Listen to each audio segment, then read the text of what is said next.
think you can pull a treble? Sasa nimesema Arsenal unafanya tu hivi. Hivi so inamaanisha nini? Si ati what's that? Si mambo ya terms, ni one term. Ni one huku, one huku. Tuko namba moja kwa Premier, tuko namba moja kwa Champions League. Yes. Na usiangalie story ya Trevor hapa QT. Bale Cable uko na kiburi. Na nimeona kwa status yako ukiwaambia sijui nani wabaya sijui nini. Mimi nimeambia ya Dimino baya anaacha mchezo. Hapana, Cable by the way hapana, no. QT ni simple sana. Usiangalie story ya treble. Kwa nini? Tunahitaji ine. Si tuko na ine.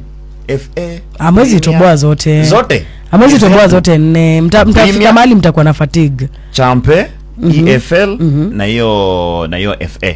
Zote tuko na uwezo kuchukua. Acha naongelea game ya umeongelea story ya potential. Tuko nayo. We can win. Of course ukiangalia Bayern ni timu ambayo ilishinda Chelsea.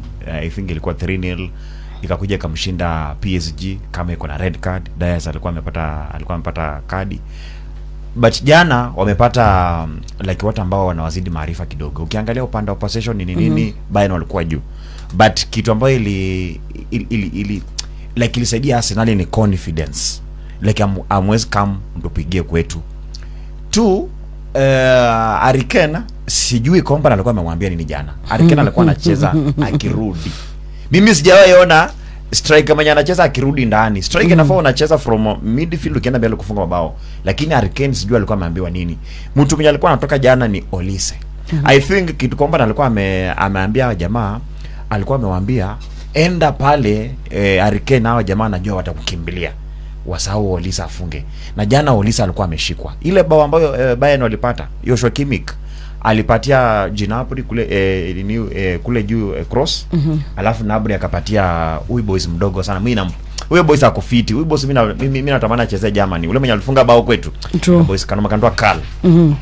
Na I think angekuwa huko juu angekuwa Calafiori. Sidhani kama like Bayern wangepata bao jana. But of course nimeona vibaya sana juu tumeconsider for the first time kwa champe. Ilifaa tuende game zote bila kufungwa.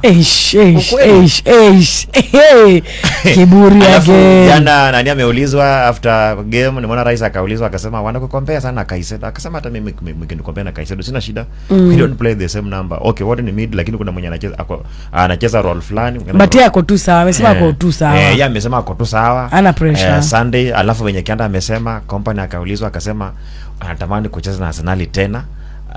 But si Emirates huko kwao. Anasema mbeleni so ako na imani maybe wanasafika pale round of 16 wafika quarters ama tukutane wa finali. Anyway, we are ready for anything. Ndio matena sana Kylian